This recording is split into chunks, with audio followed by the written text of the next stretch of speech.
Magandang araw mga kagabay, ngayon po yung October 21, 2025, araw po ng Martes. Ako po si Father Marvin at ang ating ebanghelyo ay hango sa ebanghelyo ni San Lucas chapter 12 verse 35 to 38.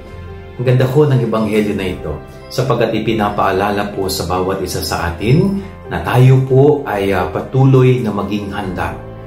Hindi lamang po physically prepared tayo dapat, kundi spiritually prepared.